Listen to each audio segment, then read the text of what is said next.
이런 탈모 질환에 대한 의학적 치료에 대한 인식, 이런 이제 문제에 대해서 저희 대한모발학회에서 다국적 임상 연구를 통해 설문지 조사긴 하지만 문의를 해본 적이 있습니다. 그랬더니 우리나라가 다른 나라, 미국, 프랑스, 독일에 비해서 훨씬 더 자가 치료하는 횟수가 높았습니다. 그러니까 탈모 질환이 있을 경우 어떤 의료기관의 도움을 얻거나 하기보다는 내가 판단해서 또는 지인의 조언에 의해서 치료하는 경우가 우리나라 사람들이 훨씬 높다라는 이런 데이터를 얻을 수 있었습니다.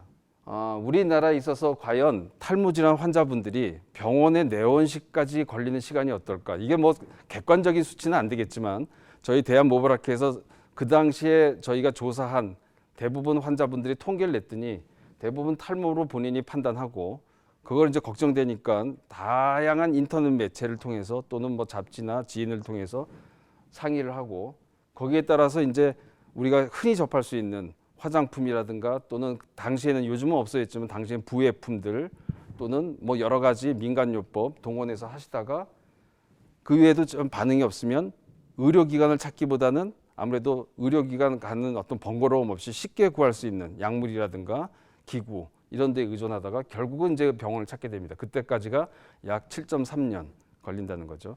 그러니까 7.3년 동안 어떤 비용적 문제, 정신적인 문제, 또 나의 시간적인 낭비 이런 것들을 소비하게 되는 거죠. 만약 7년 전에 오셨다면 오히려 빠른 진단 하에 설사 다른 치료 방법을 사용하더라도 오히려 할 수 있는 조언을 드릴 수 있었을 텐데 그걸 놓치는 바람에 오히려 치료 시기를 놓치는 그런 질환 환자분들도 계십니다.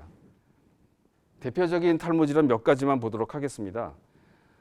흔히들 알고 계신 안드로겐 탈모에 속하는 남성형 탈모 사진입니다. 남성형 탈모는 일반적으로 앞머리 헤어라인이 뒤로 후퇴하면서 정수리 부위가 서서히 비어 보이는 이유가 되는데 이런 이제 임상 양상을 보이는데 이 이유는 가장 큰 첫 번째 우리 생리학적 변화는 모발이 가늘어지는 겁니다. 지금 우리들 눈에 보이는 이런 굵은 머리카락이 우리 얼굴에 많은 솜털이 있음에도 불구하고 평상시에 솜털이 있는지 모르고 지내시죠. 이 굵은 모발이 얼굴에 있는 솜털처럼 변해가는 과정이 바로 전형적인 남성형 탈모의 소견입니다. 그럼 여성들은 어떠냐? 여성들은 남성들보다는 훨씬 덜합니다. 근데 여성들도 역시 남성과는 다른 초점은 뭐냐면 앞머리 헤어라인은 대부분 잘 유지가 됩니다. 반면에 정수리 부위는 이제 넓게 전반적으로 비어 보이는 양상을 보이는데 여성과 남성의 큰 차이 뭐냐? 남성 호르몬이 많냐 적냐?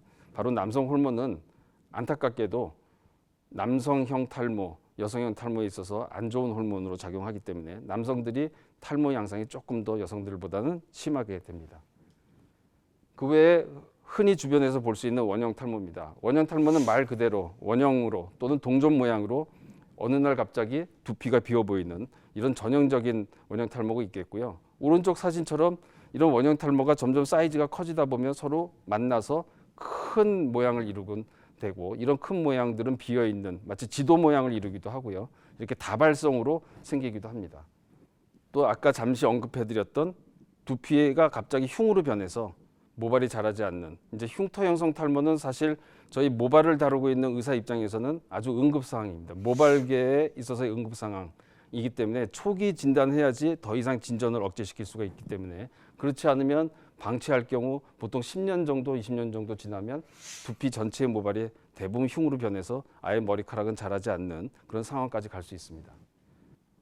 저희 모발 의사들이 항상 경각심을 가지고 중점적으로 저희가 치료하려고 노력하고 항상 환자 편에서 뭔가 목소리를 내려고 하는 질환이 바로 이 중증 원형 탈모입니다. 중증 원형 탈모에는 전두 탈모와 전신 탈모가 있는데 이 사진처럼 성인인데 성인일 경우 모발들이 거의 없습니다. 물론 저 오른쪽 사진에 보면 흰머리가 약간 나와 있는데 저런 흰머리들이 결국 또 빠지게 되죠. 그러니까 잔털들이 났다가 빠지고 또 다시 났다가 빠지고 이걸 무한 반복하게 되는 이런 중증 전두 탈모 환자가 있겠고요. 더 중요한 건 소아 전두 탈모 환자입니다.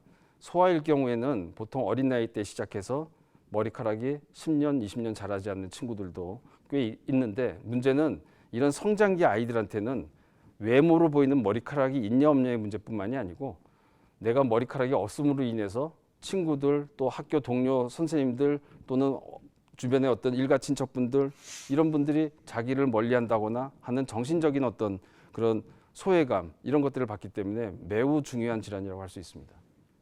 저희 피부과 영역에서 삶의 질을 조사한 바가 있는데 다양한 피부 질환 중에서 탈모 질환에 속하는 정신적 영향은 35% 정도 차지하고 있습니다. 피부암이 11%고 사막이 16% 정도고 가려움증도 한 33% 정도 되는데 거기에 육박하는 탈모 질환 자체도 꽤 높은 퍼센테이지의 어떤 정신적 우리 영향을 미친다 하는 걸 알 수 있습니다. 이 탈모 질환 치료가 왜 꼭 필요하느냐 한 거는 물론 외모적인 문제뿐만이 아니고 자신감, 삶의 질 저하 또 이런 것들이 더 발전하면 우리가 우울증 이런 것들을 더 유발할 수 있겠고요.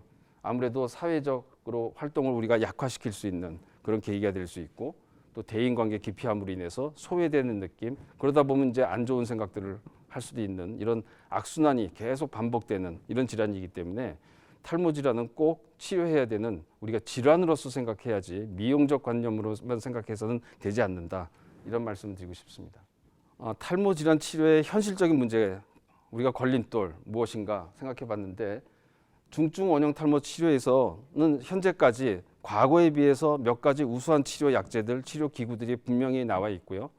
선진국에서는 현재 사용하고 있습니다. 다만 우리나라의 어떤 법적인 문제, 제도의 어떤 문제 때문에 환자들이 당장 그 약을 복용 못하는 경우가 많고 그렇기 때문에 뭔가 저희들이 의사들뿐만이 아니고 또 이분들을 위한 사회사업가 또 보건정책을 담당하시는 분들 이런 분들이 다 나서서 이런 어떤 제도적인 걸림돌 규제를 좀 많이 풀어주셨으면 좋겠다는 생각입니다. 왜냐하면 이런 중증 원형 탈모는 장기간 치료해야 되는 질환이기 때문에 10년, 20년 약을 복용하거나 뭔가 치료를 해야 되는 질환이기 때문에 경제적인 부담도 우리가 무시 못합니다. 그래서 그런 어떤 부담과 걸림돌을 조금 제거해 주셨으면 하는 게 저희의 바람입니다. 두 번째는 꼭 우리가 모발이 있으면 좋겠지만 모발이 없을 경우 우리가 대체할 수 있는 기구들 흔히들 이제 연상하시는 바로 우리 가발 보조구들이 될 수 있는데 우리 박사님도 계시지만 우리 흔히들 정형외과나 이런 데는 보조기들도 뭔가 보험이나 뭔가 좀 해주는 중증 보조기로 우리가 등록을 해서 혜택을 환자한테 갈 수 있게 됩니다. 근데 우리나라는 아직까지 이 가발을 어떤 중증이나 이런 질환의 보조구로 인정해 주지 않습니다. 안면 장애를 좀 인정해 주셔서 이 가발이란 게 써보신 분은 아시겠지만 땀이나 먼지로 인해서 금세 닳고요. 냄새도 나고 또 금세 손상당하기 쉽습니다. 그래서 중증 원형 탈모 환우들은 보통 1년에 가발을 2-3개 쓰는 게 보통인데 아시다시피 가발 값이 정말 엄청나게 비쌉니다. 그래서 조금 뭔가 이 제도적으로 이런 걸 지원해 주신다면 환자 치료에 있어서 또 많이 도움이 될 것 같습니다. 그리고 최근에 큰 이슈가 되고 있는 안드로겐 탈모 환자들의 어떤 약물 남용을 조금 우리가 억제하고 제도적으로 조금 조절할 수 있는 그런 제도가 생겼으면 좋겠고요. 그리고 가장 큰 문제점인데 또 다른 문제점이 바로 의학적으로 입증되지 않은 여러 가지 제품들, 기구들이 많습니다. 이런 것들이 어떤 과대 광고들이 너무나 우리가 무분별하게 있음으로 인해서 환자분들이 그거를 무조건 구입하고 쓰거나 또는 복용함으로 인해서 치료 시기를 놓치는 경우가 많아서 이런 거에 대한 어떤 정밀한 어떤 규제 또는 정밀한 조절 기능들이 있었으면 좋겠다는 게 저희 바람입니다. 마지막으로 말씀드리고 싶은 역시 그래서 탈모는 미용적인 문제가 아니고 질환이다. 이런 내용으로 말씀드리고 싶습니다. 감사합니다.